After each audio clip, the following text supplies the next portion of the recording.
Good evening, everyone, and happy Valentine's Day to everyone. Thank you for joining us for this wonderful dinner and occasion today. Welcome to the 35th Annual Columbus Division of Fire Awards Banquet. My name is Jim Sanson, Assistant Chief with the Division. I want to give a thank you to the Columbus Police and Fire Pipes and Drums for their wonderful music, always kicking off everything for us. I also want to say thank you for our pre-ceremony music with Fire on the Water, and that's made up of Columbus firefighters Brian Weiskittle, Seth Kirtland, firefighter Chris Nyland, but we'll give a congratulations. He'll be promoted on Sunday to Lieutenant Nyland, so congratulations, Christopher. Justin Colby and CPD Officer Nick Sears, thank you very much. Ask you to please rise for a presentation of colors by Division Honor Guard 2 Unit, followed by the Pledge of Allegiance.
Ready?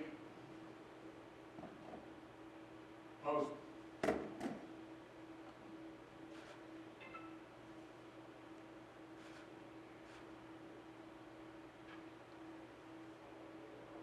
Cover.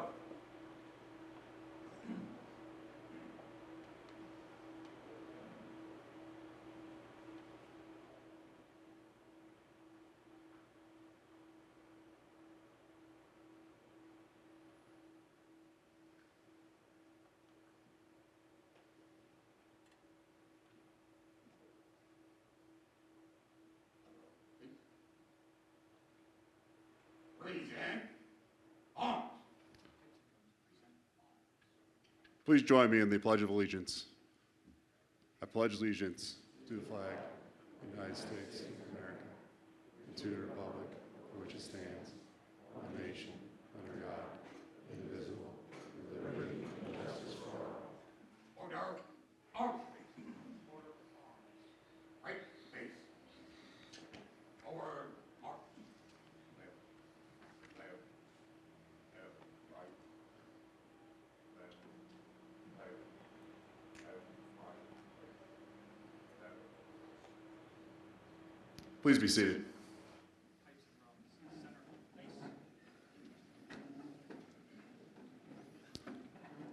We'll now have Honor Guard Commander Elvin Pinckney present the Firefighters' Remembrance.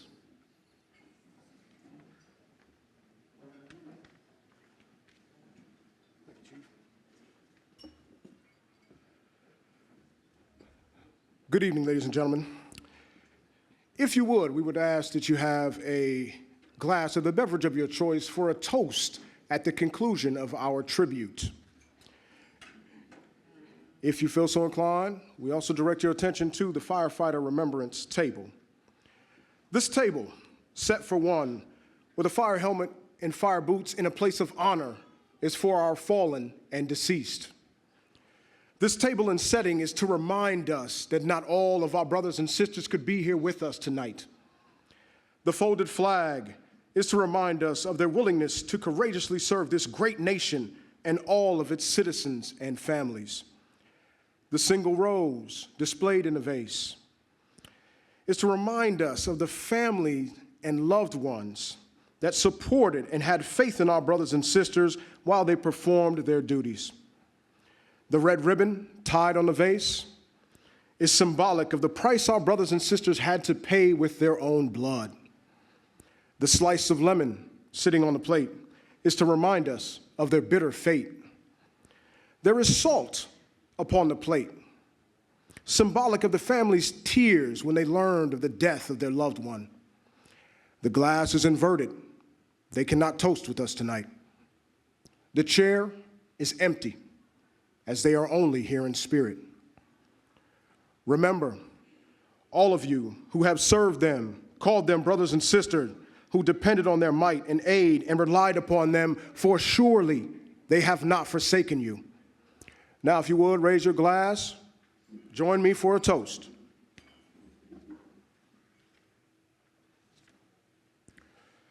It is our hope this night that with pride and honor, they will hear our voices as we toast to their ultimate sacrifice while serving the citizens and their fellow man. To the fallen.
It is my pleasure to introduce Columbus Mayor Andrew Ginther for opening remarks.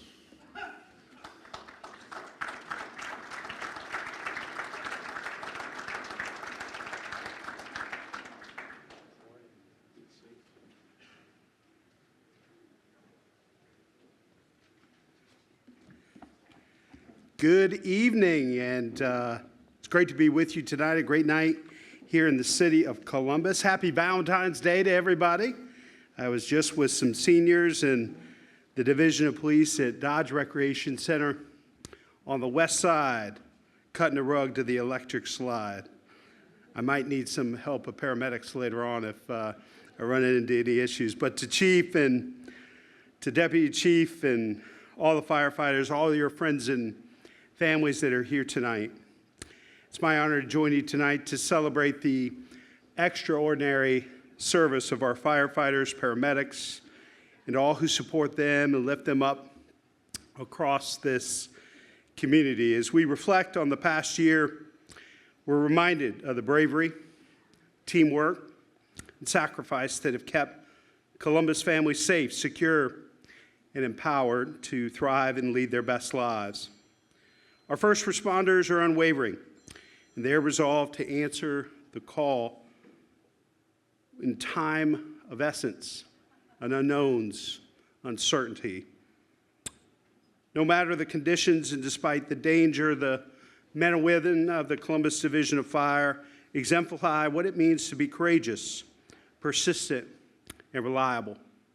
You're steadfast and focused on everything you do, even when the odds seem stacked against you.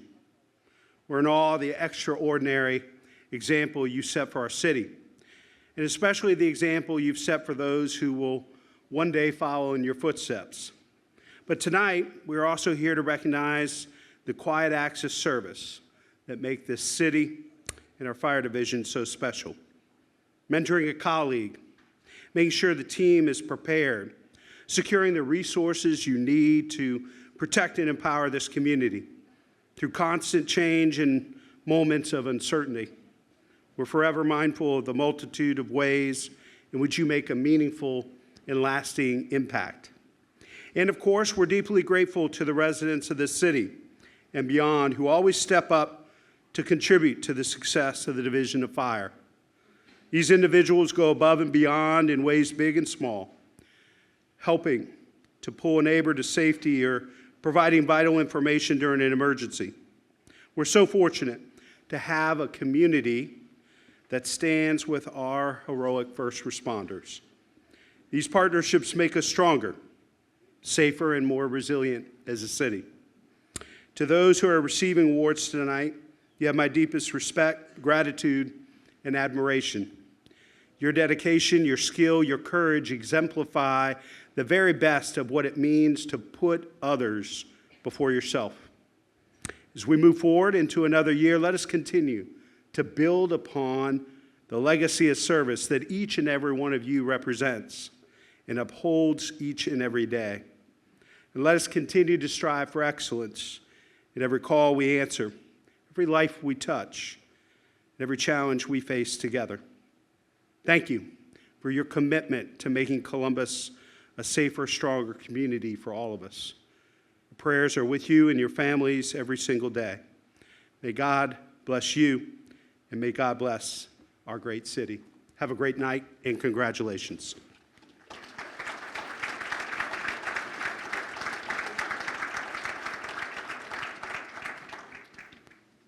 Thank you, Mayor Ginther. Now I'll have our invocation by Firefighter Chaplain Joe Lorenz.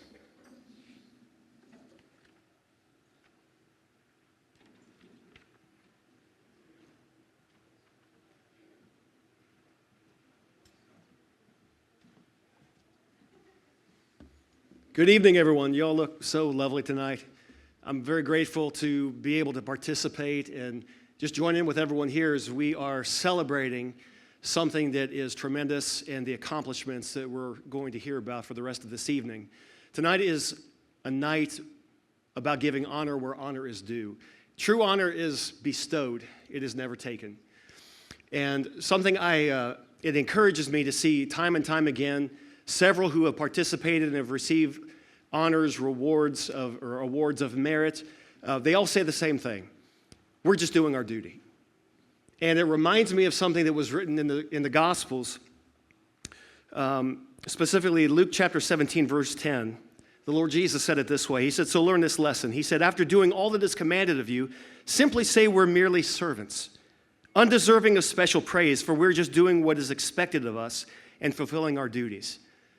And it is an honor to be working alongside with those who have that essence of spirit about them, that we just show up.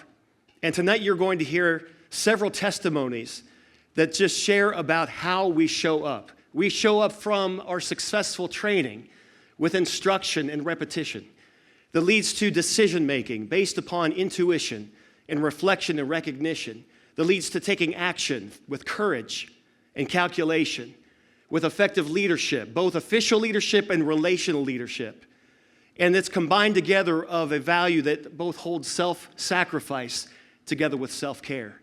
And as a result of those things all working together, that is what causes the men and women of this division to be able to show up and to do what is continuously serving our community and serving one another. And because of that, I'm honored to be here to open up this time with a moment of prayer. So I just ask you if you would please bow your heads with me as I ask the Lord's blessing upon tonight. Father in heaven, I want to thank you for this opportunity. I thank you for everyone who is represented here. All of our courageous and hardworking firefighters, all of the loved ones, the family members who are here tonight to celebrate and commemorate the honorable acts of service that are being rewarded tonight. Lord, will you be with us tonight? Be with us in our time of fellowship. Bless the food that is provided, and let us enjoy each other's company as we hear the continued testimonies of those who showed up and do what we are called to do. We thank you for tonight. Let us enjoy each other's company. I ask this in Jesus' name. Amen.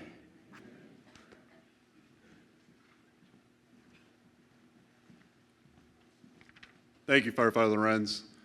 Now your Valentine's Day dinner is ready. Bill Milano staff will release each table one by one as you go up there, and we'll look to get the ceremony started at 7 o'clock. Enjoy your dinner. Thank you.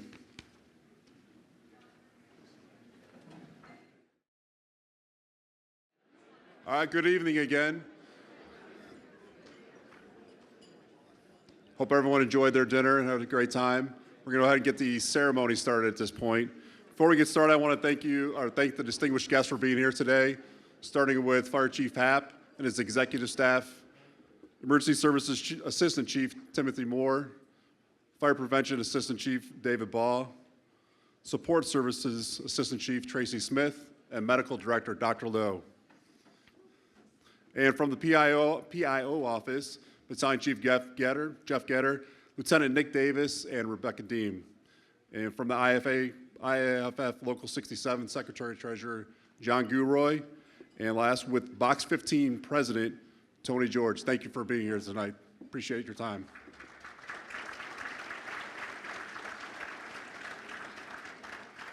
We also want to thank the Columbus firefighters that contribute to this. So every year they donate through their payroll to give funds for this ceremony to happen every single year. So they contribute from the entire division to be part of this. So thank you to those firefighters that contribute every year to this ceremony. Also, we have outside organizations that sponsor this event, and we want to recognize them today for their sponsorship to make sure we have an occasion to celebrate this the event. So please, as I say your organization, I'm going to ask you to stand up so we can applaud you and recognize your efforts for this evening. Starting with CME Federal Credit Union.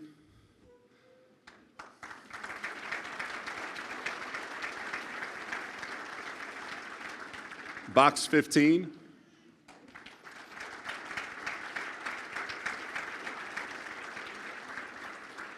The Columbus Firefighters Foundation.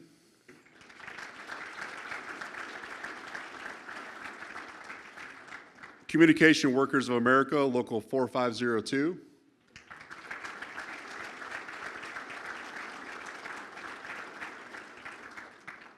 And IAFF Local 67.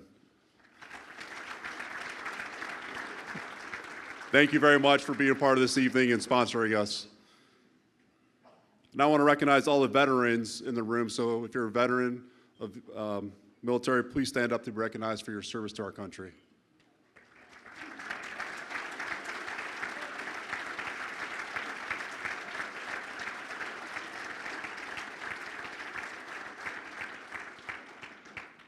Thank you.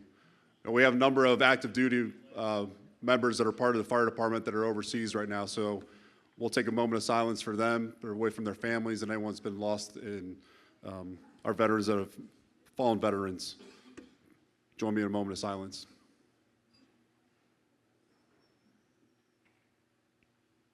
Thank you. Before we get started and announce our professional MC for tonight, I want to recognize this is, while it's a formal event, we want the informality of it. As anyone that you recognize, your family or friends is going to be recognized up front, coming up to receive their plaque. Please come forward. Use this entire stage area to take some pictures. We want you to be a part of the event. This is as much as a part of the event is for the family as much as it is the firefighters. And when you receive your award, the firefighters or anyone else, we're asking in the back, my back right, your left, you see Lori, our division photographer. She'll be there for a official professional photography there. So as you receive it, please exit up, go up the ramp to that second level over there, get a quick photography done, and then go back to your table. I appreciate it. So now we'll put this into the true professional at this point. From ABC 6, Good Day Columbus, I'd like to introduce our MC, Katie McKee.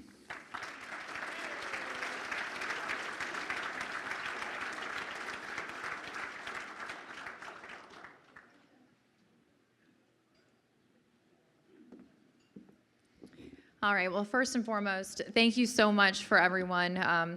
I'm truly honored to be here, and I'm honestly shocked that I was asked to be here, and I feel like it's such a great honor. Before I came back to Ohio to join my Good Day Columbus team, I was actually a field reporter for about 5.5 to 6 years. I worked in South Carolina and Jacksonville, and it was a lot. While I was in the field, our TV crews, we were always treated with the utmost respect by the firefighters. Down there, it was just a very different feel because Florida is fast-paced. There's a lot of wild news that happens in Florida, and they always didn't have time to talk to us, but they always took the time. So I'm kind of impartial to you folks already. I was able to, unfortunately, get a close view of just how hard and challenging your jobs can be, and honestly, heartbreaking. I saw people lose everything because of a faulty extension cord 2 days before Christmas. A family who had their home burned to the ground a week before their daughter started her 8th grade year. My 5 o'clock live shot was actually walking through what was left of their home and seeing stuffed animals and pictures, what was left of their life. All while for the 2 days after, I was fighting with their insurance company, who they had been paying specifically fire insurance for the last 25 years, and these people just wouldn't return their phone calls. I also was there when an apartment complex burned. I had to watch as firefighters told a woman that they weren't able to save her golden retriever, who was curled up in the corner and had been trying to get out. And even more devastating, folks that had to explain to family members that someone they loved and cared about didn't get out of their home. We were on the outside looking in, and I could not imagine you folks doing this day to day and still being able to show up to work. It's unimaginable the things that you have to see and that you have to do. But for all of you, you continue to show up, and that's why I feel so honored to be in the room today, filled with these types of humans. I love quoting Mr. Rogers. I don't care how cliche it is. A lot of us in news do it a lot. I'm sure you've heard what his mom says about look for those helpers. You will always find people who are helping. You all are those people, and for that, I just want to thank you for your continued service. So if you could please give yourself a round of applause, because I think that you need to understand what you do. It just deserves all the credit in the world.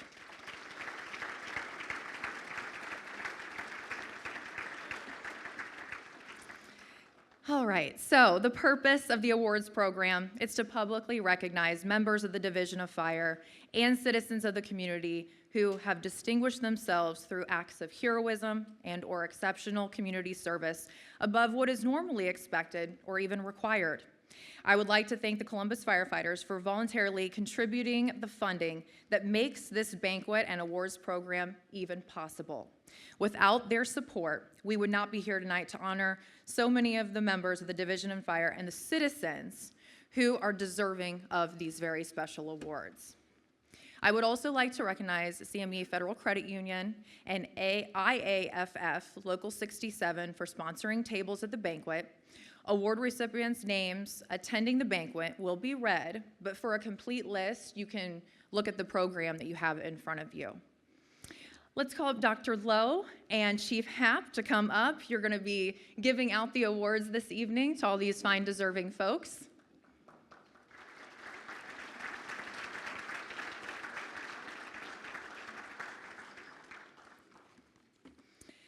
All right, so our first award, it involves one of our fire investigators.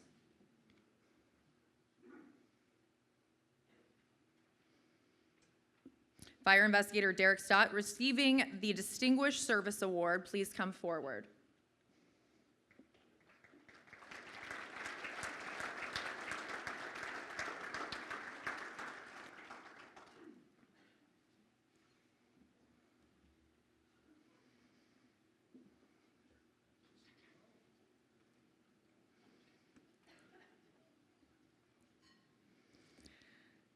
Well, firefighting is part of the job, but sometimes, as you all know, it gets a little chaotic. I think we're going to have a video here. Captain Mark Maddox, Lieutenant Daryl Jordan, and Firefighter Joshua Cumpston are receiving the Distinguished Service Award. Please come forward and accept your award at this time.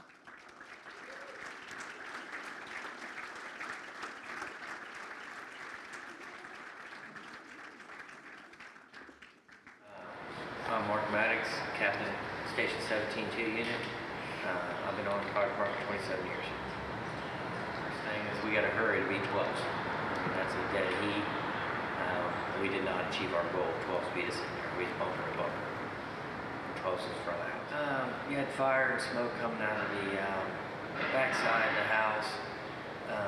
We were second in. We was bumper to bumper about the same time, but they were in front. I told Dan McGill and Morgan Jones who was behind me, I told them to get the backup line charged. They're brand new guys.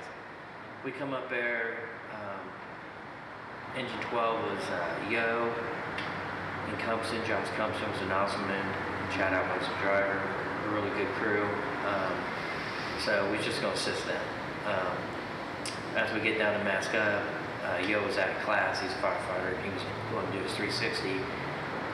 He's kneeling down. Some civilian grabbed me from my back, jerked me over, and said, "Hey, he's right there." And I gave him, yeah, we got it. And then he jerked me again. He goes, "No, he's right there." So I hurry up, masked up, looked at Battalion 5, Chief Del Tosto, and said, "Hey, we're going with Cumpston." So I grabbed the line, and then ladder 12 was right there. They were right behind the engine. And Daryl Jordan, he was masking up, so we went in. I jumped in there, got behind Cumpston. As we went through it was like a shotgun type house, so you go through, and you go through the side. It's kind of like, they had a big addition in the back, so the fire was in the back, kitchen area. We went in, and Cumpston maybe got about 10, 15 feet in, and we had about 20 to 30 rounds ammunition going off, and it had to be right next to him, and I'm right behind him. I said, "Josh, you all right? You all right?" Yep. So the fire's rolling across our heads, and you couldn't see nothing. And I said, "Hey, I'm gonna go left." And I went left, followed the wall along. Josh went right, was hitting the fire. He was back, basically clear back to the alpha side of the house on the other side of the wall. So I grabbed him, I found him. He was laying on the floor between the couch and there. I grabbed his shirt, put my hand through it, wrapped it around, and I started dragging him out. Notified command. I got a victim coming out of alpha side. As soon as I grabbed him, started pulling him, I went about 10, 15 feet, and Lieutenant Jordan, Daryl Jordan, I bumped into him. He goes, "Hey, what you got, dog?" And I said, "Hey, I got victim." So Daryl grabbed him, we started moving him, and there's a bunch of debris in the way. Jordan just plowed a hole, he made a hole. And then that victim got real light, and Jordan got a hold of him. So as we got him out, we went out to the Delta side of the house. The door's kind of on that front. So we go down, and what I just thought interesting about the run was that I said there's a victim. Within a minute or two, the cop was at the door, pushed all the way up against the door frame. So we kind of just launched him out the door right at the cop, and he was gone. I mean, you got 817 with Brian Weiskittle, and you got Colby was on it, Justin Colby, and Johnny Ball. And they asked them when they get back how it went. I said they got innovation, they got the IV, they got IO. They knocked him down. Then you find out, you keep up with the coordinator, that he actually made it. You know what I mean? He was non-breathing when they got out there, and maybe some ankle breath. But they did a tremendous job of saving this guy's life. I thought how fast it was. It was just so fast, and with the gunshots going off, it was one of them deals where all them gunshots going off, you're just like looking at it, "You all right?" "Yep." "All right, let's go." And then, I think the battalion as a whole, 10s, 12s, 17s, I mean, I think everyone, 26 and 31s, of course, but I think everyone's on the same page, and we moved really quick. There was a victim involved, and I think everyone did a really good job at it.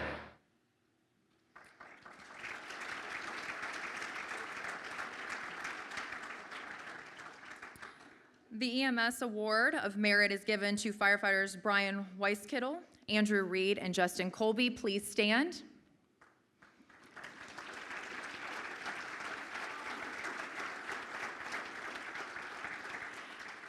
And before we move forward, we're going to take it back just a little bit because we want to highlight fire investigator Derek Scott. We paused for the video, had a little minor glitch, so let's cue that up.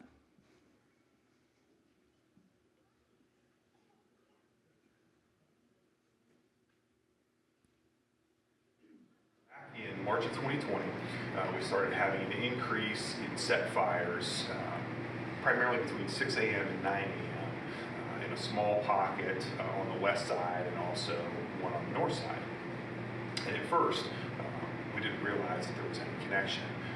After about a week, we realized that several of these fires, we had video where there was a small silver car leaving the scene. And we also got little glimpses of the person that was driving it. And we were able to get a partial license plate off of it. And sure enough, we found a match, found one match. So we started looking into the person that vehicle was registered to. It was registered to a 70-year-old retired plumber. So we started looking at who else may have access to his car. Well, he had a son that was mid-30s, more fit the kind of profile that we're used to seeing with our fire centers. He had a history of some drug arrests, which is common with our fire centers. So that he started becoming, at that point, something that we were focusing on. The son had visited a pawn shop on the west side that wasn't very far from these fires that we had over there. Yes, they did. We happened to have video of him showing up. They did. They had a great video of him pulling up in front of the pawn shop. Dad's car and license plate are on full view, and the son getting out of the car and going into the pawn shop. He's still out. He's still being followed. Myself and retired investigator Mike DeFrancisco are sitting in a car close to this cul-de-sac. We see engine 6 drive by with their lights on. So we follow engine 6 over the same cul-de-sac, and sure enough, he had set a fire on the front porch of this particular townhouse. But the residents were awake and saw it was right out their bedroom window. So as soon as it happened, they knew that there was a fire out there. They went out and they put it out themselves. Waited about 45 minutes to call 911. They decided, hey, we think the fire's out, but after thinking about it for a while, we probably ought to have the fire department come over and double check and just make sure. At that point, we decided we had enough. We had enough to at least charge him with this fire here on the cul-de-sac that particular evening. We arrest him, bring him down to Station 1 for an interview. He denies, he had several stories. Denies ever setting any fires. We told him, well, hey, we know that you drive your dad's car. Your dad's car has been in several of these fires. He said, well, it must have been my dad who was setting these fires then. And as a matter of fact, he told us that he could not be arrested. The FBI had told him that he was the last male in his family with that same last name. So he was not allowed to be arrested. Otherwise, the bloodline would die off. He ended up getting, they gave him between 7 and 10 and a half years in jail. This was a case where we don't see these types of serial arsonists very often.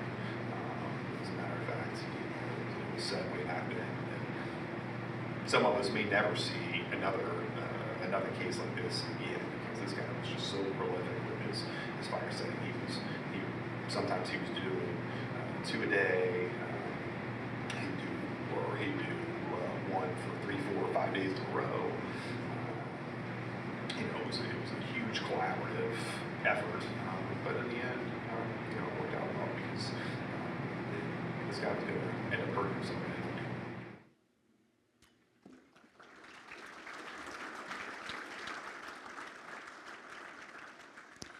Community stewards, they come in all ages. These next 2 young men show what community is all about. DeAndre Bland and Maurice Miller are receiving the Citizens Distinguished Service Award. Please come up and accept those awards.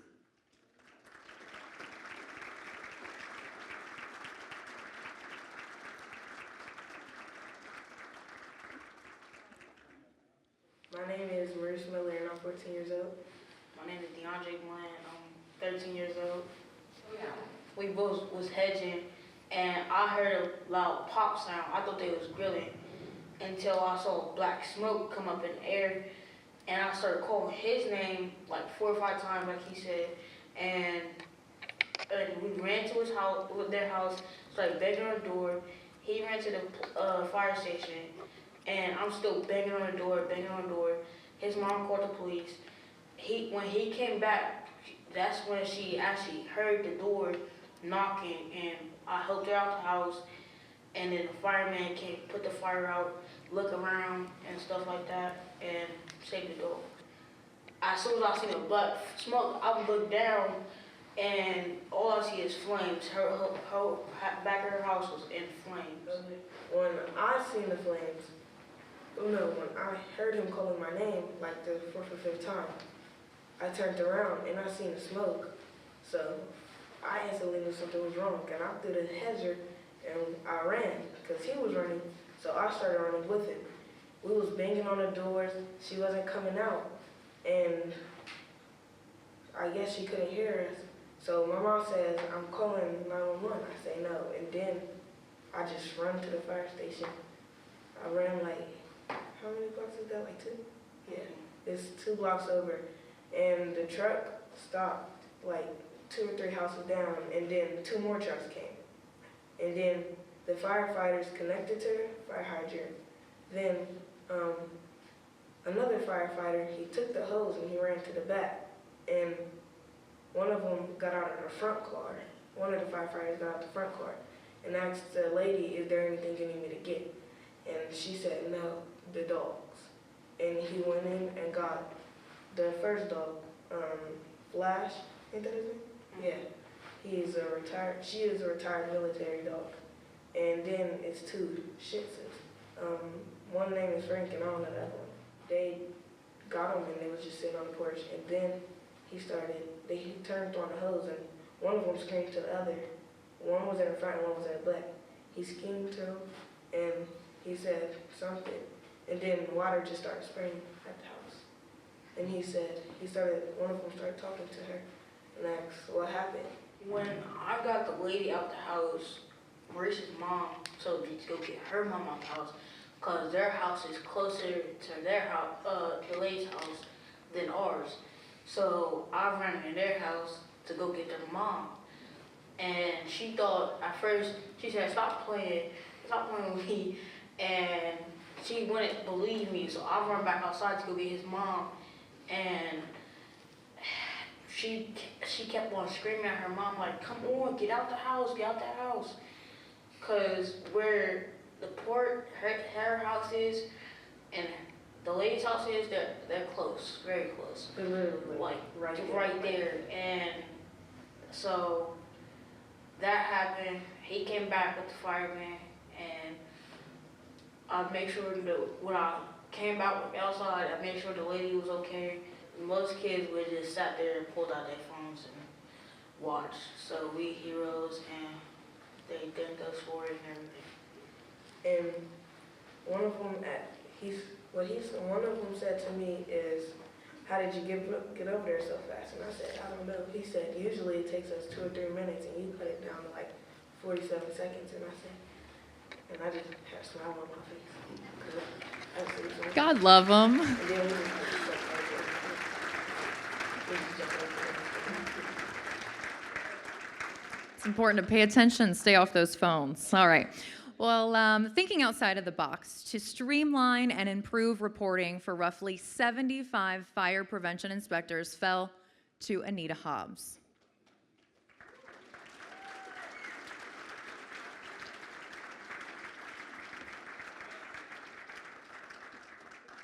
My name is Anita Hobbs. I am a management analyst with the Training Bureau. I've been with CFD for about, this is actually my 9th year. I I work with all the different areas of training, but I am mainly responsible for the Vector Solutions platform as well as the RQI platform. So back in 2018, Captain Fowler came to me and said that he would like a way to track the progress of the inspectors' training within the Fire Prevention Bureau, specifically that for life safety systems.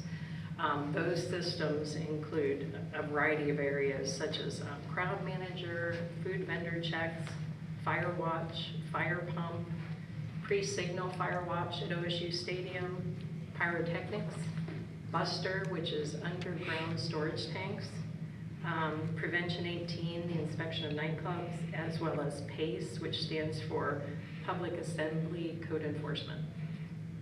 An individual has to be signed off by the Fire Prevention Bureau to say that they are certified in that particular area of training. What we initially started tracking was all the required components that they had to meet before they could be signed off on. Well, I had to get a general understanding, first of all, for the types of training that they do and what they wanted to record and what was required of each area. In order to do that, I created credentials and activities in Vector Solutions. And it involved probably, I think I created 11 credentials and about 120 activities, and probably recorded over 500 line items just to get the information started anyway. Target Solutions or Vector Solutions, they're one and the same. It is a learning management, record management system. So any training that's conducted out on company, that they turn in a roster to us, we record that in Vector Solutions. Any training that is done here, from in-service training to EMS to recruits, cadets, all of that is uploaded to Vector Solutions. So we keep track of all those training records. But in addition to that, it is also a learning management system. So uniformed personnel can complete fire training, inspector training, EMS training, all in Vector Solutions in order to meet their the state requirements for that particular certification. And in addition to all of that, the other nice thing about being in Vector is we can set alerts on credentials that tell people that they're 30 days, 60 days, 90 days for expiration, or even when they've met their requirements at 100%, we can send out a notification that says, hey, you've met all your requirements on this particular credential. A credential involves a start and end date, so you're tracking training within a specific period of time. But having that credential in Vector allows both the individual to see at a glance where they stand within that training progress, as well as their supervisors can easily see where they stand as well. Just instead of trying to track something manually, it's all there in electronic format in Vector Solutions. Not only can you, through your credentials, see exactly where you stand, but I have the ability to run reports to see statistics on the type of training done, et cetera. And in addition to that, the inspectors can receive continuing education credits from the training that they're doing, and that can count towards their Ohio inspector credentials. Miss Anita Hobbs is awarded the Citizens Distinguished Service Award. So it sounds like she's got a lot of people to keep track of. Well deserved. This next video that we're about to see, it shows the importance of looking out for our neighbors.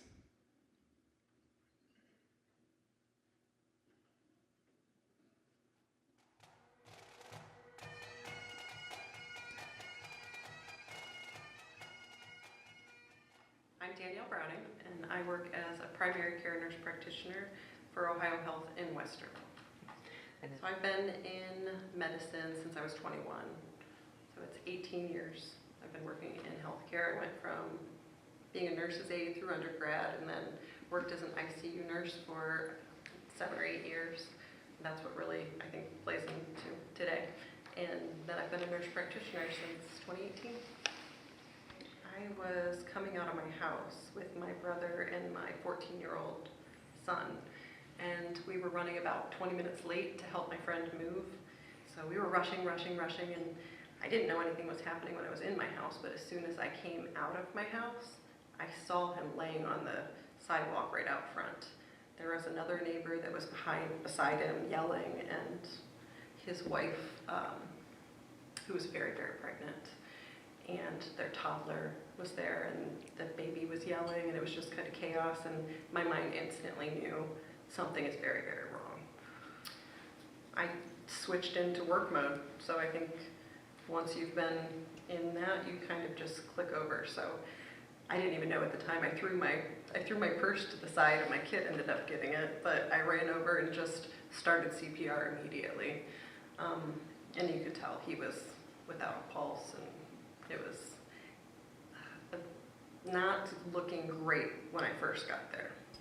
Trying to do CPR, trying to focus on pushing hard in the middle of your chest, and just trying to keep that rhythm. I always use the staying alive, and just pushing, trying to keep some blood flow to their brain. It felt like a half an hour or 40 minutes. It felt very long. It was multiple rounds, so I know that I couldn't do it on my own. I would get too exhausted, so I did as long as I could, and then my brother was there, and I was like, you have to help, and he's like, I don't know what to do. So I kind of coached him through it the whole time, and the beautiful thing that happened that you don't see in the hospital setting is the neighbors and my brother, they were all talking to Tim, talking to him, being like, you're still here, everything's gonna be okay, like just talking these positive thoughts that you don't really see happen as often in the healthcare setting. So yeah, I thought that was beautiful. Once the medic arrived, they were quickly able to get the AED on him and, you know, give him oxygen and bag him. And as soon as they were able to defibrillate, he came back. So he got a rhythm. He got a rhythm right back, and that was awesome. We had to do a little bit more CPR initially for a couple rounds, and then he got his rhythm back, and it was touch and go at that moment because his wife didn't know what was happening, so she was still frantic, but they got him into the truck, and they were still going to work on him some more. Yeah, it was a really positive feeling, but also uncertain on the outcome at that time. I mean, like we were outside of the ambulance while they were working on him and they would kind of give us some updates. I knew that he had a pulse back and his wife is frantic, so I was just doing my best to consult her and their son. I ended up getting him out of his stroller and holding him, and then they said where they were going to take him, and the wife couldn't walk back to her house because it was on the other side of the neighborhood, so we packed him in my car. I was like, I have a car seat with for my own son, so we packed him in my car and drove her over to her house, and then we waited there until her parents could come and get her and take her to the hospital. I was told that he had a full recovery, and I actually did get to see him. It was a couple months later that he said he had to work up the nerve to come and meet me, and I was nervous too. I'm nervous meeting new people. And he came and he was just so very grateful. You don't get to see the positive endings very often in healthcare, and it was just very, very beautiful. But it is completely different, and I didn't know that. It's completely different doing CPR in a healthcare setting versus on a sidewalk by yourself. Like, you're so isolated. So I've never done in that setting before. Just try and help. Try, and then we yelled to the other neighbor to have them call 911. It's hard to not freak out in the moment when you see someone that's down and needing help, but I think anything you can do to try and help. Hospital, and he so kindly says that he thinks of me as his guardian angel, and I said, I am just a regular healthcare person, that anyone else that had my background would have done the exact same thing. But it just felt good to hear. I think I'm going to go with Angel on that one. The man that Danielle helped, Tim Toll, is actually with us this evening. If he could stand up so we could recognize him.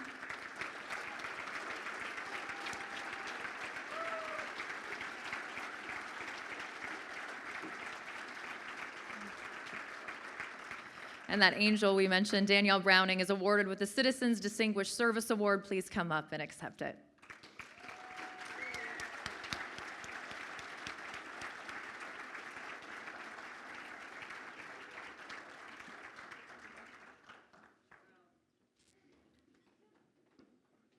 I was going to say, Tim, you got to be in this picture. Come on.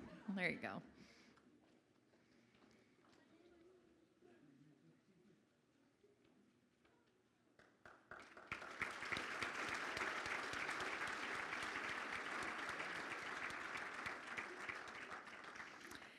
Interagency cooperation is key when you're dealing with someone's absolute worst day.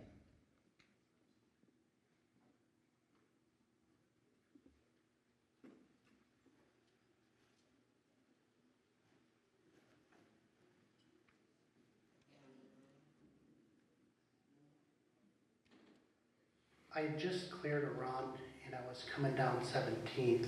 I always listen to Zone 6, which is PD's radio channel. And their dispatcher put out a run for pedestrian struck.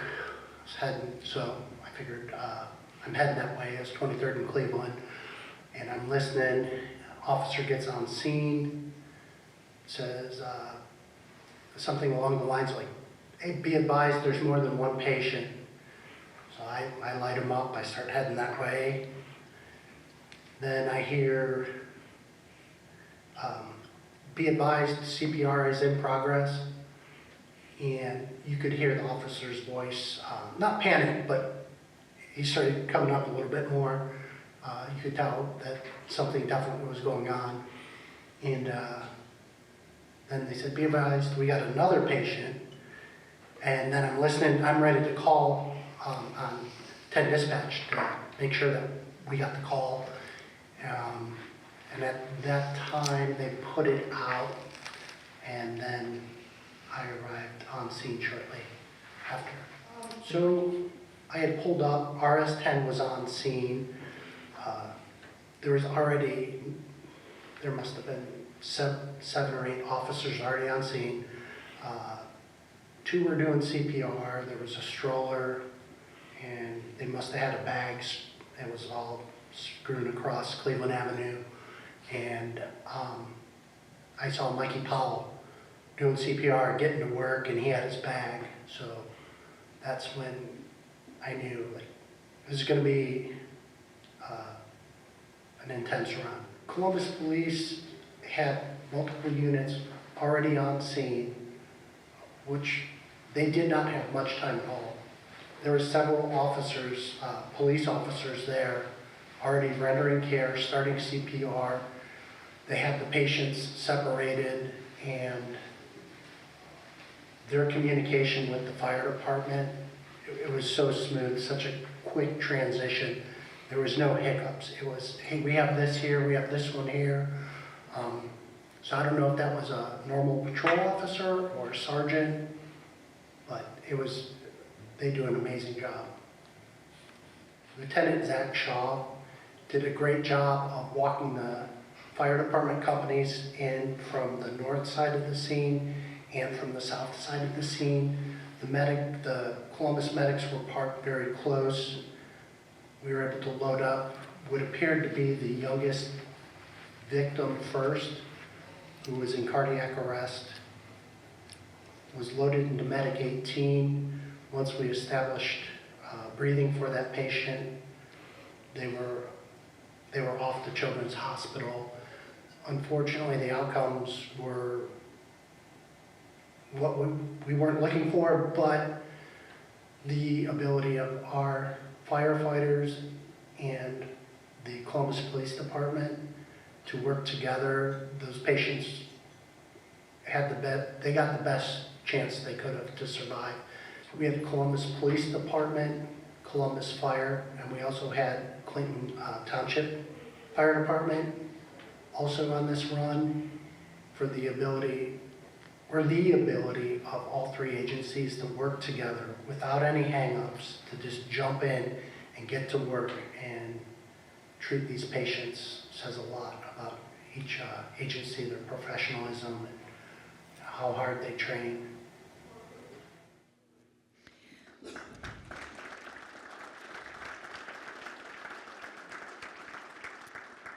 The EMS Award of Merit. It's awarded to Elvin Pickney, James Williamson, Armand Ozapor, David Stauder, Ian Sheets, and Gerald Jackson. If you all could please stand for us this evening.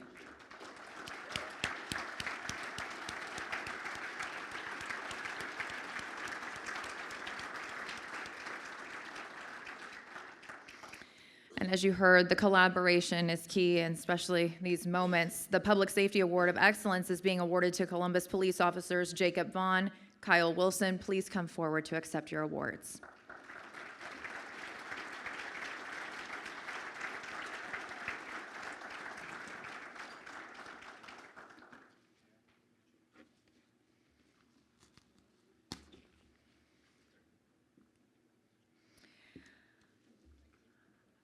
The Tactical Emergency Medical Service firefighters receive extra training and are used in high-level situations like this one we're about to see.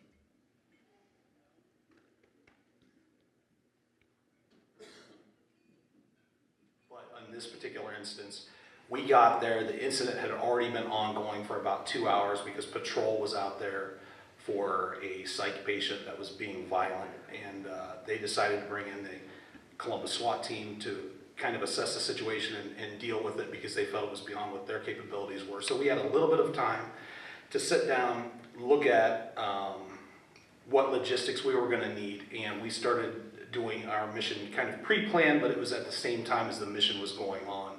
We immediately notified the Division of Fire that we needed an additional street medic for a standby unit and an EMS coordinator, which is standard protocol on any of these types of incidents. When after that, we made direct communication with both of those crews. We always try to establish a direct line via cell phone in case there's an issue with the radio, so we have 2 forms of communication. We do an overhead map where we do a little diagram of where we want our primary and secondary extraction points to be, so that if we need them, we can just notify them. The suspect appeared at the door. He was throwing things, he had a bunch of kitchen knives, and he started throwing them at the assessment team. One of the guys was injured in the arm on the way up. He had a pretty good whack on his arm. He thought he was shot, so he kind of self-extricated back to us. We were able to render aid to him. The decision was made that they were going to send an entry team in to go in with them, and they had tasers drawn and weapons as backup. And they entered the structure, from my understanding, and when they got to the subject, he was again throwing things at them from across the room, but as they neared, they had protective bunker shields, and that's when he was able to come around a corner and go underneath their bunkers and stab one of the officers in the left leg, another officer in the hand, and I believe the third officer had a pretty minor stab injury that we didn't realize until after the fact, and I don't think he realized it until later either. The call for officer down did not go out over the radio. So the SWAT officers all had gas masks on due to conditions inside the structure. There's some definitely communication issues.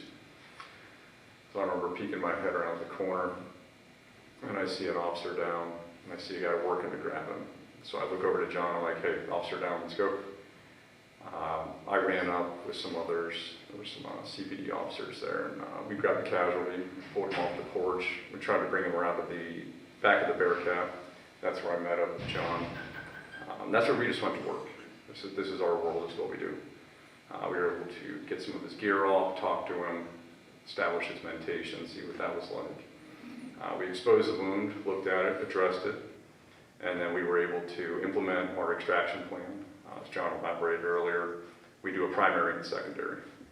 And I looked over at John and I said, hey, I think the primary is good, so we radioed back to our standby companies so they know to meet us at a certain point. There was absolutely no confusion. We were to load the casualty up on a tarp.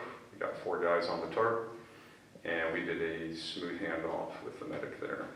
Dealing with the chaos, I mean, that's what all firefighters and medics do. I mean, every day, this is our wheelhouse. For us, it was just, John and I have worked together for a long time. You know, we were able to kind of triage the situation and just kind of work through it. I think that led to a lot of, just a better outcome overall. Because any time that we have something like this happen, it's the operators of the SWAT officers, they get, I'm not going to say they get ramped up because they're composed in what they do, but obviously there's another level of concern because one of their members is injured. So when we're there, we have to be kind of collected and do what we do to make sure that those guys have less to worry about with that guy and more to concentrate on the situation that they're dealing with. And that's what we try to provide to those guys. And hopefully we were successful in doing that and communicating with Officer Hazelrig, who had the most significant injury. He said he felt very comfortable with us, and it made him feel a lot better because he was concerned about the extent of his injuries at that time. But us remaining calm, treating him, assuring him that he was going to be fine, he said that it helped him out tremendously. So. 2 of the SWAT officers who were injured, and those injuries they were describing there, please stand. They're with us tonight. Officer Matthew Lifford and Officer Sam Hazelrig.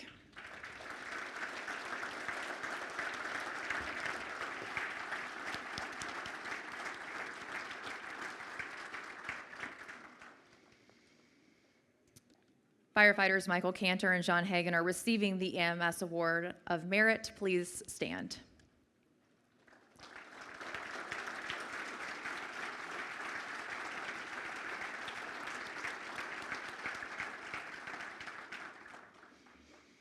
Well, as any of you folks know, when you're responding to anything, you don't get to pick and choose the conditions. Bad weather, it can wreak havoc on an emergency situation.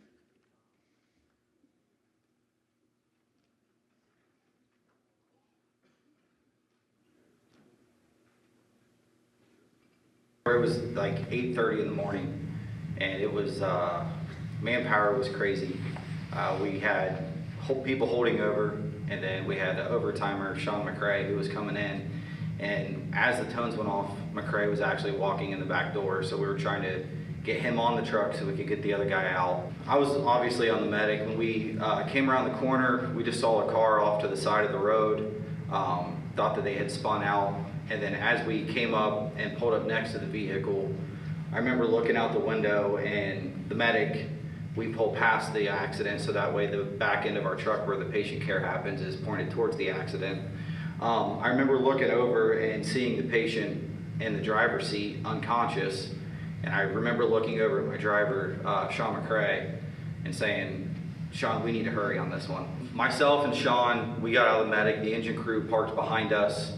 Josh Brown was out of class on the engine, and Ryan Meach was the medic on there. Steve was a holdover from 2 unit. He was the firefighter on the back. And we all kind of like converged on the vehicle at the same time. Josh Brown asked me, he was like, "Stevie, what do you need?" I remember the front window, the windows were still intact in the vehicle. So I told Josh, I said, "We need to break that back window and unlock the door so we can get him out and get him in the medic."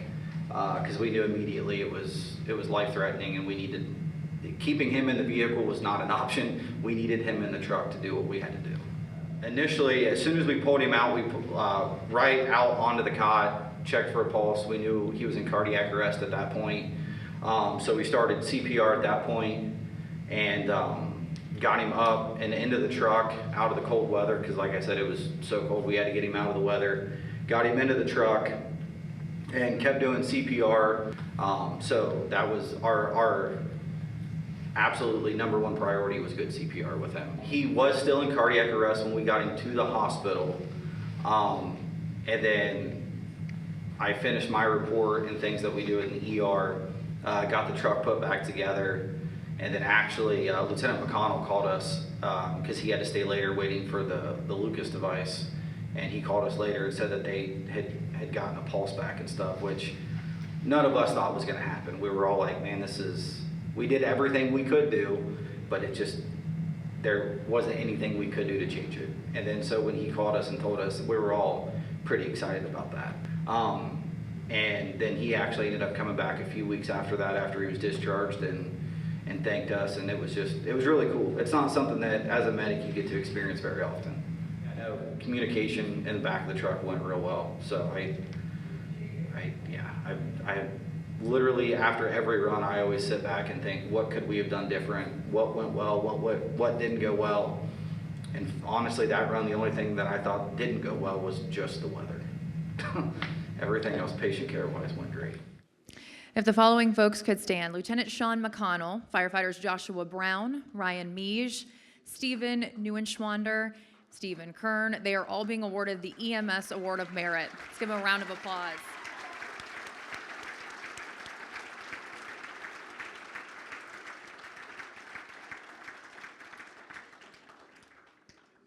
Well, here's something we haven't addressed this evening. A lot of firefighters can boast that they've actually delivered babies.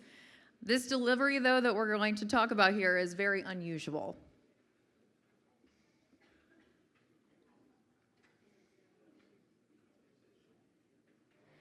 I got a call from Grandma that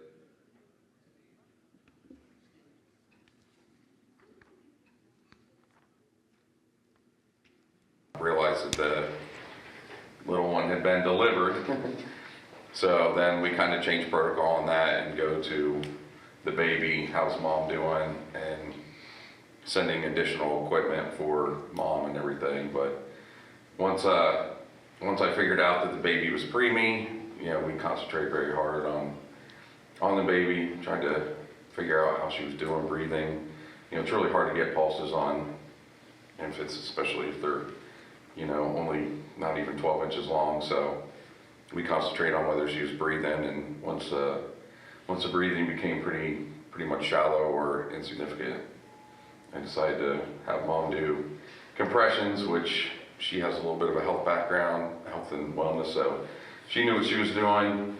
It took a little bit of guidance, and then mom was good. And when I walked in, and like I said, I saw the baby's head on the floor, I pulled her out the rest of the way because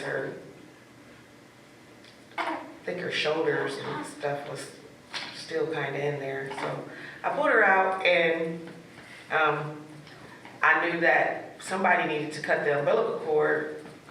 So I figured at that point I needed to call 911. So I was the in-charge medical medic 29. So call came in roughly about 2:30 in the morning. And the woman in labor call is kind of we get those fairly often, and like, okay, kind of read into the situation. But then it upgraded to cardiac arrest. And so I remember getting on the radio and I said, comes fire, I said, is it mom or baby? And he said, baby. I said, okay. And whenever you hear that, it's those emotions. But I remember just praying and said, Lord, let my hands be steady and my mind be sharp. Oh, you about to take me out. We got there as a crew. And walking in, she was blue, lying on the ground, not breathing. And so trying to make a decision as the in-charge medic, okay, what are we going to do? What's next? What's the first step? And seeing her take that breath, just take a big breath. And I remember telling the crew, it's time to go to work. So I'm going to cut the cord. So I cut the cord, took the baby, I remember handing him to Josh. I said, go to the medic, I'm right behind you. And Joel was with us. And I said, start doing compressions. He got the airway. And Lieutenant Blair was there with us. And we started going through protocol. We're saying, okay, intubation. Okay, we can't intubate her. She's too little. All right, grab a mask. Mask's too little. So then it just came down to quality CPR. So Josh held her, and he had her in her hands. I had my arm through his hands, just compressing as fast as I could. And Joel had the oxygen, blowing oxygen beside her. Lieutenant Blair's at the head, talking on the radio, kind of giving us some guidance. And there was definitely some divine intervention there. Like you said, we got there, cut the cord, baby was passed, they're kind of passed through the basic, then to me, kind of in the doorway. And I do remember looking over at Grandma, and she was kind of giving me that look. And I'm looking too, because you got to remember this room was just in my hand. I mean, it was a tiny, tiny little thing. And I have a little one at home, and so they just hit home for a second. But I wanted Grandma to know too that I was going to do everything I could to make sure that Rue was getting quality care. And I do remember just, it was kind of cold that morning, and I remember thinking, oh my gosh, it's gonna freeze out here. And just continued to try to do the best CPR on the way to the medic. Like John was saying, there wasn't much we to do once we got it back, but I do remember thinking in my head, like, I'm not letting this baby go, and I'm going to do the best compressions that I can possibly do. That's about all we got right now. I just enjoyed every minute of it, even though we had our course went a different route. But y'all saved my baby, and I'm forever grateful for that. And Nate Dunmore's not here. He's the one that took care of Mom, because he was the other medic on the engine. And so, I mean, he had a huge role to play as well, because literally we grabbed the baby and gone, and then he stepped in and took care of Mom. Medic 28 showed up, took care of Mom, so kudos to them. I know that she had some further complications, and but yeah, everyone had a crucial role to play, and stepped up. I just remember in the room pacing back and forth and trying to figure out, because at that point, you know, I didn't know what was happening with the baby, or because we got split up, and just, my mind was just racing. But they were amazing as well. They did everything, and like he said, it was definitely divine intervention, for sure. We're one big family now. Yeah. Andrea Smoot is awarded the Citizens Distinguished Service Award. Please come forward. You're probably the coolest grandma on the block for saving the day.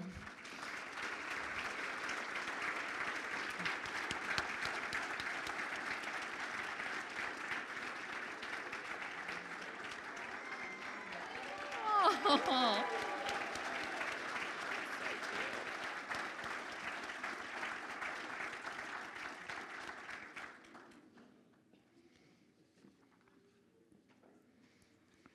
And also responding to this, Lieutenant Jeffrey Blair, firefighters Jonathan Lent, Jason McGahee, and FAO dispatcher firefighter David Rogers. They're receiving the EMS Award of Merit. If you all could please stand.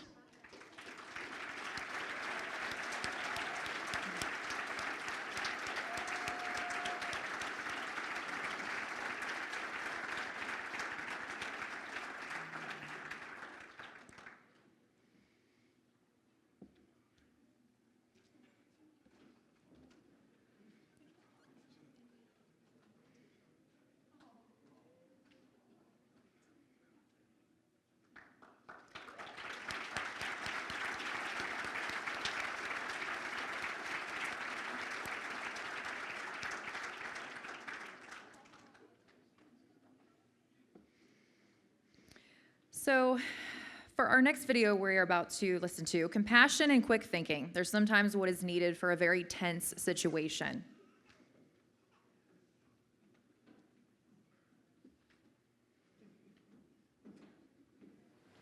Hello, my name is Nathaniel McDonald. I'm Engine 4-2 unit. I've been on the Columbus Division Fire now for 14 years. Well, when the run come out, we heard a jumper attempt. Hey, we got a person hanging out the third-story window. As we got there, we looked up, and I saw the victim hanging out the window, just hanging there with his hands, trying to maybe get some grip or on the side of the wall. And at that point in time, it was just, hey, it's time to act. I talked to the chief, and he said, hey, I want you guys to go inside. I said, how about let's throw a ladder up there to the window? And he says, okay. So I went over, got the ladder off the engine, and threw it to the window right beside the victim. We got up to the patient there, and he was already starting to, reach for the ladder, trying to bring himself over. So he at least acknowledged it was there, and he just started coming down, just basically put him in my arms, and that's when he collapsed. I told him, I said, hold on, just hang on. I said, I got you. Don't do anything else. And at that point in time, just started, basically just a cradle. You know what I'm saying? Just put him in my arms and started bringing him down. The rescue, who was back there behind us, said, hold on, just hold him there. We'll throw another ladder right beside you, and then that way we'll hand him off on the side, bring him down together. So that's what we did. When we got him down to the ground, the medic put the cot right behind us. Basically, as we brought him down, we had him on our arms, basically set him onto the cot, got him strapped in, and took him over to the medic. After it's all said and done, of course, emotions are going crazy, tension's high. Just trying to figure out, okay, was that the best thing to do? Was it the right thing to do at the time? talking with all the other responders that responded with us, and even with the battalion chief. Basically, you know, after we all said our part and what all we did, you know, it wound up just making you feel better about the situation, about, hey, it's time to act, it's time to go, and just do something, you know, and that's what we did. The crew on Engine 4, Rescue 4, Medic 14, Battalion 4, Ladder, I think Ladder 15 was there. We all worked together, you know, we all, you know, achieved the one goal, which was safely getting the patient to the ground. If firefighter Nathaniel McDonald could please stand, you're being awarded with the Fire Service Award of Merit.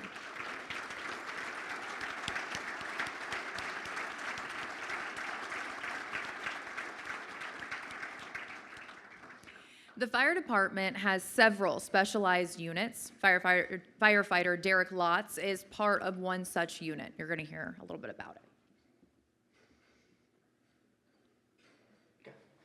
Hi, my name is Derek Lotz. I'm a firefighter at Station 4. I've been on with the City of Columbus since 2015, and I've been a hazmat tech for the City of Columbus for the same amount of time.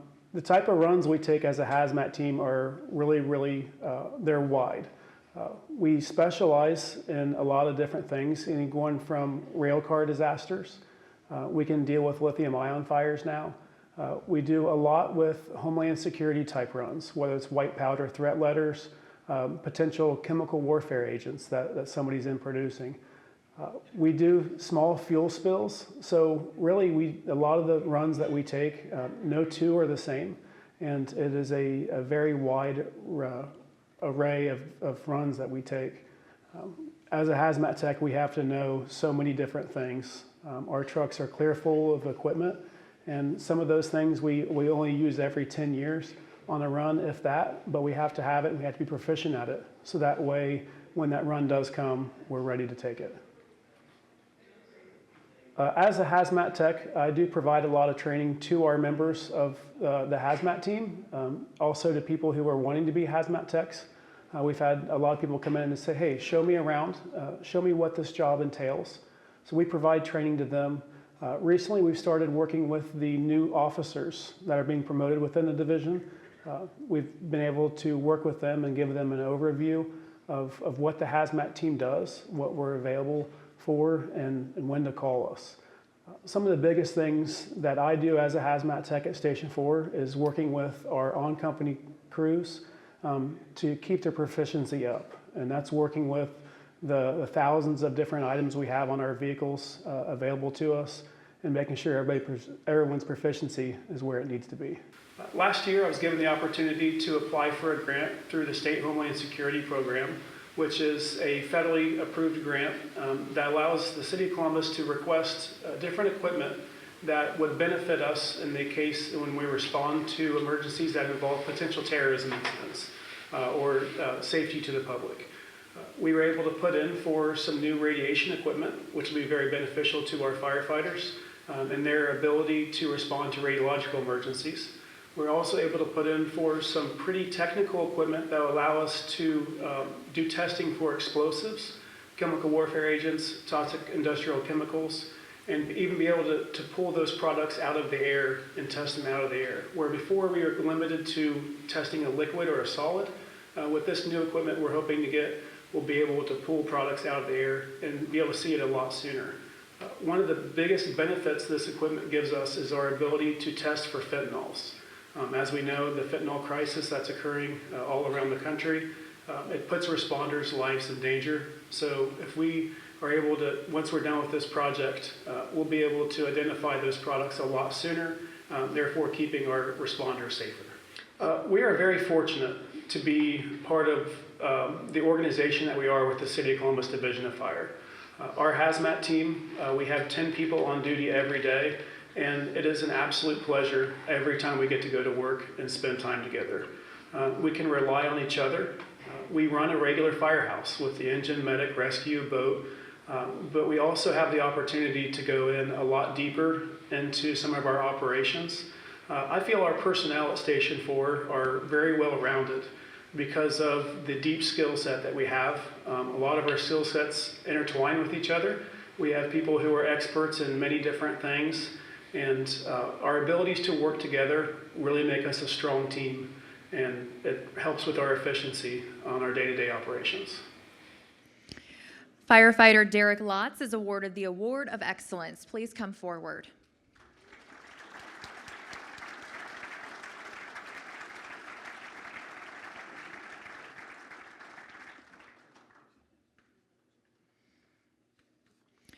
Our next awards will be presented by Box 15. As many of you are aware, Box 15 is an all-volunteer charitable organization that provides fireground rehabilitation support to the city of Columbus, surrounding agencies, suburbs, and bordering counties.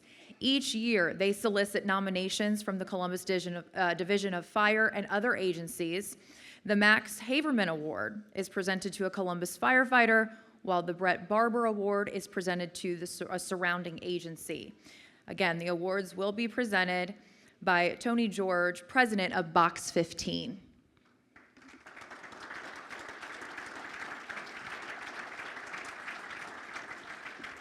Give you a break for a second. Yes, please. I didn't know videos were an option, so you just get me for about 3 minutes. I'll have to step up my game next year. All right, I have the honor of presenting the 2 Box 15 awards this evening. Again, we were established in 1947 with a simple goal, much like we heard earlier, help those helping others.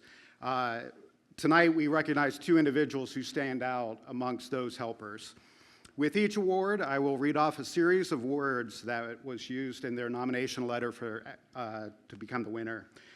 These words will paint a picture of that recipient. The visuals these words create represent an accurate picture of our recipient's impact to the community. So our first award, again, is named after our founder, Max Haverman. He was a pharmacist who, on a very cold winter night, kind of like tonight, saw a missing need. He saw someone that was needed to help the helpers. So he went out with coffee to serve the firefighters that were working on a cold winter night. Along with 14 of his close friends, Box 15 was established to fill that gap. So our first award winner, the words used in his nomination included explosives, post-blast, risks, threats, terrorism, neutralize, and volatile. This is not a script for a next action blockbuster. They're the words used every day in a small, unique segment of Columbus Division of Fire. Special operations groups such as the Bomb Squad can often be overlooked when you think of the traditional fire service, but their actions are no less admirable. Our award winner joined the division in 1995 and continued down the traditional firefighter path. In 2007, he was certified as a bomb tech by the U.S. Department of Justice. As part of the Bomb Squad, he has dedicated years of service to virtually every local, state, and federal agency. Not only the Bomb Squad commander, but an instructor and curriculum writer in his field to ensure the success of those that come after him. Much like the individual this award is named after, his legacy will go on well beyond the years of active duty status. I'm honored to present the Max Haverman Award to Patrick Morris.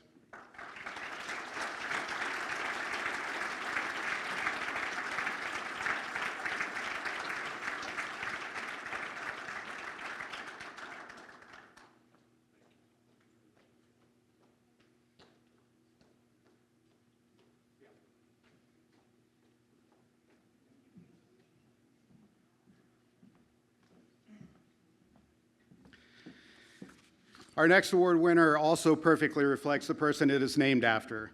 Brett Barber was a longtime member of Box 15, one who was known for the work he did to bring firefighter rehabilitation to the tops of minds across departments across the country. Brett never met a stranger and would remember your name if he met you once 10 years ago.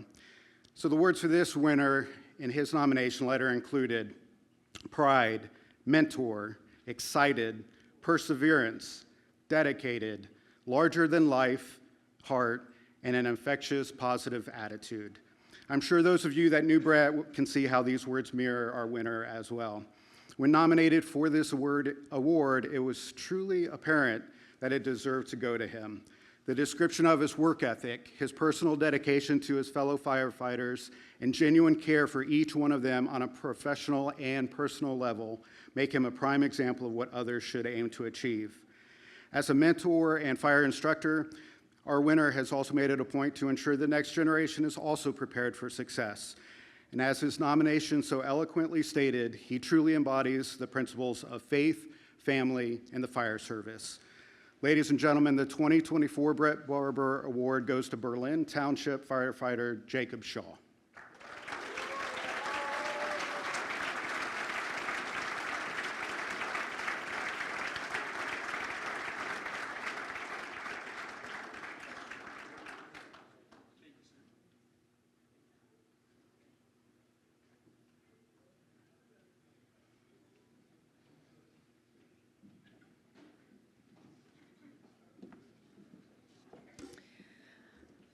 All right, would the following please come to the stage? Firefighter Scott Slatinsky, firefighter Jesse Yonkin, firefighter Andy Trott, firefighter Brian Kissel, firefighter David Reif, and firefighter Scott Spangler.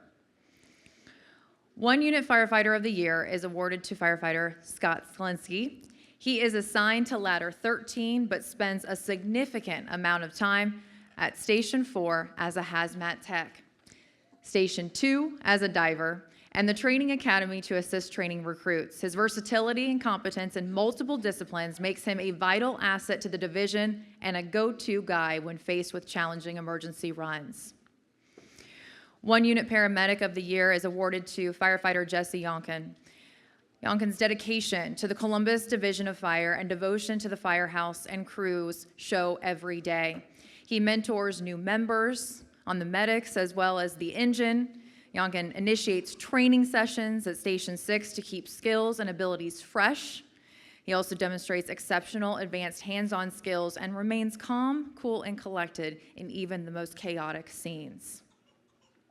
2 Unit Firefighter of the Year is presented to firefighter Andrew or Andy Trott. Firefighter Trott has been a paramedic for 25 years. He is the most senior firefighter at the firehouse and is a human GPS on runs. It's pretty impressive. Trott treats every run as a learning opportunity. In addition to firefighting efforts, firefighter Trott maintains the firehouse yard, flowers, trees, and uses his own tools to take care of it. Firefighter Trott is a legacy firefighter and is proud that his son has actually followed in his footsteps. 2 Unit Paramedic of the Year is being awarded to firefighter Brian Kissel. Firefighter Kissel has always shown the utmost professionalism in his duties, great aptitude for his status as a paramedic, rescue, and diver. Firefighter Kissel has a work ethic second to none and is always a joy to be around. Kissel takes his role as a senior paramedic very seriously. He mentors new paramedics that are just coming to the station. Let's give a round of applause.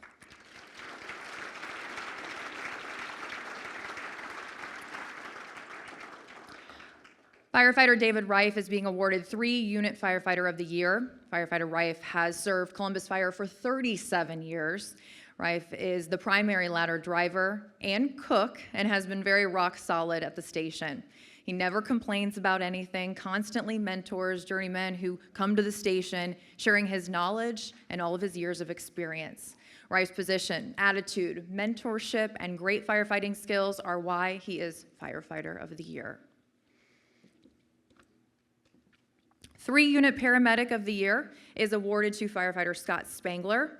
Firefighter Spangler is the senior paramedic at Station 23. He won the Leadership Award during his paramedic class. He is a leader, but does it in such a quiet manner. He is the first to volunteer for anything and everything, takes the lead in organizing the Christmas parties and other gatherings at the station, solid for morale, creates task spreadsheets to streamline, always finding things that need or could be done, and does all of this with a positive attitude that impacts everybody. Firefighter Spangler takes the lead in establishing a training plan for the station. All of this is why he is Paramedic of the Year.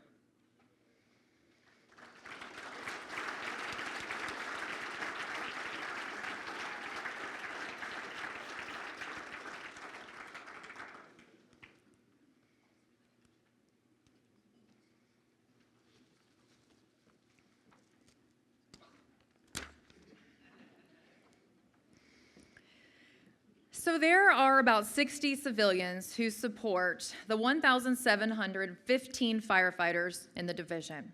Every year one is selected who is thought to go above and beyond for folks. Beth Cottrell is tasked every year to coordinate the Columbus Fire Awards banquet to recognize members that go above and beyond in their daily duties. The awards banquet is one of many jobs and responsibilities that Beth is tasked with as the administrative secretary of the biggest bureau in the division. She also manages ES, the FAO, Bomb Squad, K-9s, and Special Operations, which includes Hazmat, Rescue, TEMS, and the Dive Team. In addition, Beth is also responsible for filling fire report requests from the public. Beth has a lot of jobs. This lady's doing the most. While performing all of these jobs, she continues to excel at the awards program that she organizes. Beth's attention to detail is evident in the way that she is involved in this particular event. She oversees the entire banquet, from touring the venue, talking about catering, to scheduling every meeting necessary to review all the nominations, suggestions, and has grown the event from 125 to 350 over the past couple of years. She writes all the narratives, except for this one. She didn't do this one, of course. Along with coordinating time when the nominee can be interviewed while on duty. There's a lot of coordination that goes into everything that you're seeing this evening. In addition to creating the plaques, Beth makes sure that everyone is acknowledged in some way by ensuring all certificates are typed and signed, even by Mayor Andrew Ginther. And back in her possession, weeks in advance of the banquet, it was written in her nomination, Beth is always willing to help others and doing all she can to ensure others receive the recognition that they deserve. Due to her passion for elevating others, she has remained in the shadows a bit. The energy she contributes to the awards banquet alone deserves the highest recognition available. It's time to move her from the shadows to the spotlight. And that speaks volumes of not only her character, but her heart as well. Beth Cottrell is receiving the Civilian of the Year award. She did these scripts lovely. Everything has been, pointed out to a T. Emceeing stuff can be hard. So Beth, please come forward because you deserve a lot of love right now.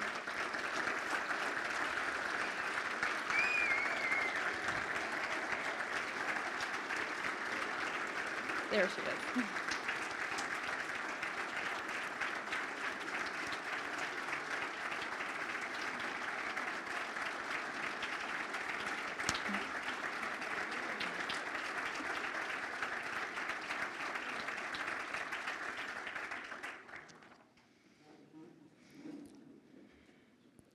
Every year, the fire chief awards those individuals and groups who perform above and beyond, representing the Columbus Fire Department in a very positive life.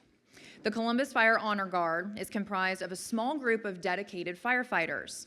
These firefighters represent the Columbus Fire Department at events such as Columbus Fire graduations and ceremonies, National Fallen Firefighter Memorials in Emmitsburg, Maryland, and Colorado Springs, as well as providing honors at funerals of firefighters who have passed. These Honor Guard members represent the Columbus Fire Department with respect, professionalism, and honor. Fire Chief Happ would like to recognize the following firefighters for their outstanding representation of the fire department through the Honor Guard by awarding them the Fire Chiefs Award. Battalion Chief Michael Vedra, Captain Kevin Radwanski, Lieutenant Kenneth Peters, firefighters David Arnold, Jessica Barnett, Todd Bash, Martin Bowen, Julie De Silva, Robert De Silva, Mark Foster, Ryan McFadden, Elvin Pinkney, Edgebear Reed, Sean Smart, Britton Stoltz, Brock Trimmer, Trayvon Turner, and Barry Webster. Please come forward for your awards.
Let's give them one more final round of applause.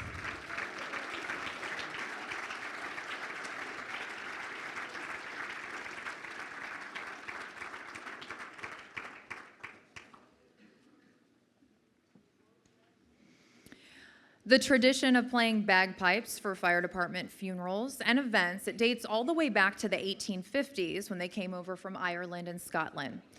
The Columbus Police and Fire pipes and drums represent the department by playing this traditional music at events such as Columbus Police and Fire graduations and ceremonies, Columbus Fire Awards ceremonies, Honor Flight Columbus, police and fire games, and providing honors at funerals.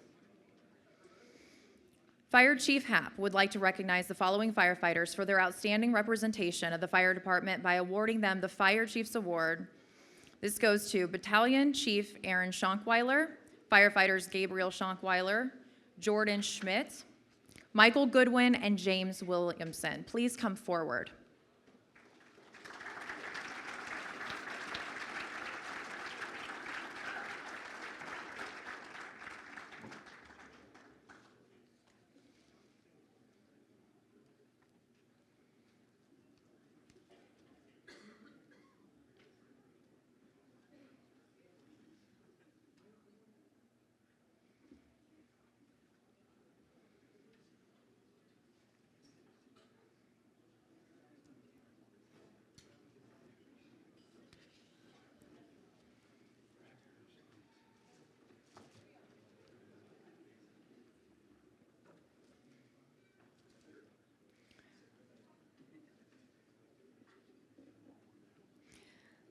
All right, one more round of applause since the whole group made it to the front here.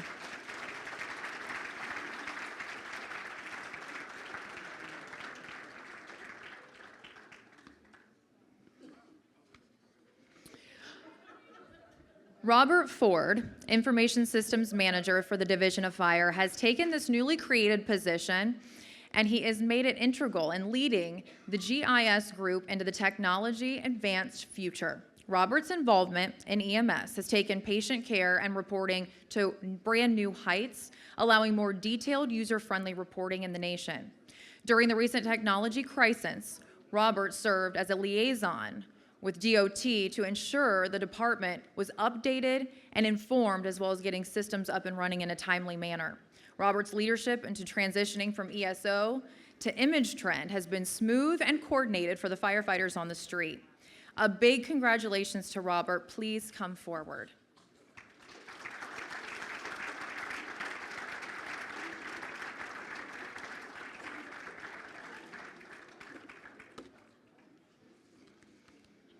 And I know we've clapped a lot this evening, but it just never gets old because all these folks are doing so much stuff. So let's just give one big round of applause to everyone who was recognized this evening and all of the stories that we heard.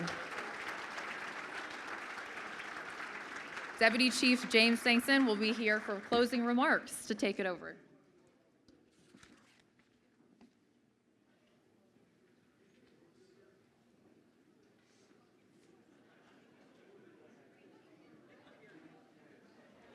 Thank you, Katie, for a wonderful job. Let's give Katie a round of applause for helping us out tonight.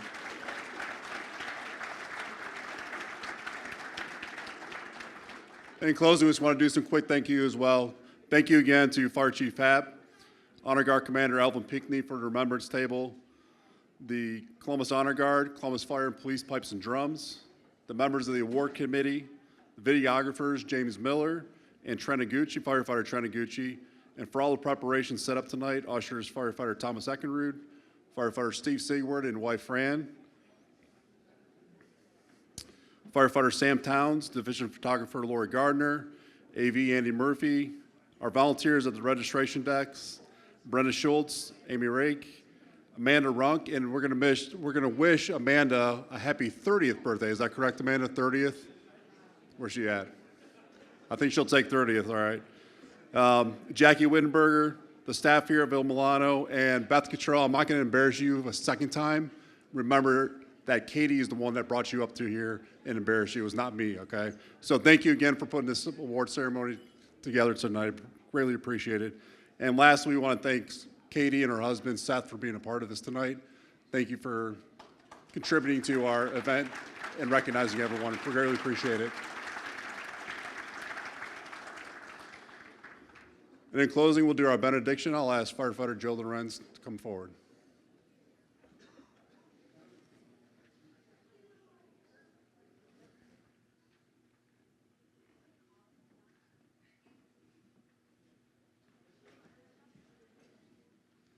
What a great evening tonight.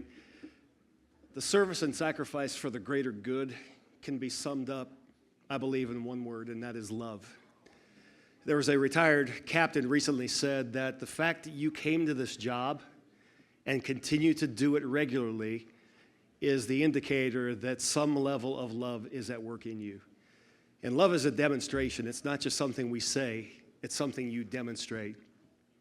And that's displayed in so many different ways tonight, the testimonies that we heard that show about the love, whether it is love for the job, love for the people you work with, or the people you work for, or the people you are called to serve, or the God who blessed you with health and the opportunity, or otherwise, some other thing. But that level of love is a drive that continues to keep us moving forward to do what it is that makes nights like these such an honorable commemoration.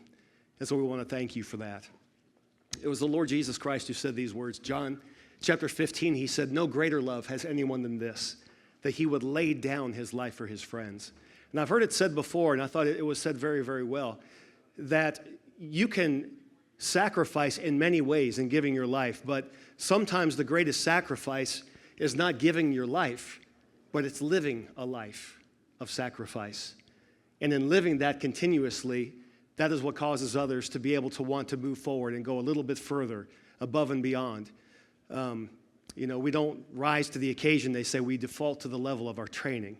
And because that there is such a dedication and a love and an honor to do this line of work, it's something that keeps us going. And I want to thank not just the firefighters and the paramedics. Thank you, civilians, and those who are part of this great city for what you have done to partner together, to save life, to value and to honor life. What a great opportunity we had tonight to hear from you and to honor and to give honor where honor is due. With that said, I'd like us one more time, if you would join with me for a word of prayer as we close this great occasion tonight. Heavenly Father, I want to thank you once again for this time we've had together. Thank you for everyone who was represented, every firefighter, every officer, all of our leadership, our city's leadership, our division's leadership, and even our greatest support, those at home, our loved ones, our families, significant others, our children. And we just want to thank you for being able to gather here tonight and just be able to share this together and just see what a great thing living sacrificially can do to benefit and to honor life and to keep us moving forward. I ask your protection on everyone as they go tonight. Thank you for the wonderful time of fellowship that we had, the food that we shared together, the stories we were able to tell, and just having a wonderful time together. I just ask your continued hand of blessing upon everyone. Bless our first responders as they continue to rise up and to move forward. Bless our families that we're able to go home to, that support us, pray for us, and just give us of their life and honor, and we thank you for that. And now the Lord bless you and keep you, make his face shine upon you and be gracious to you. The Lord lift up his countenance upon you and give you peace. And I ask this in the name of Jesus. Amen. God bless you.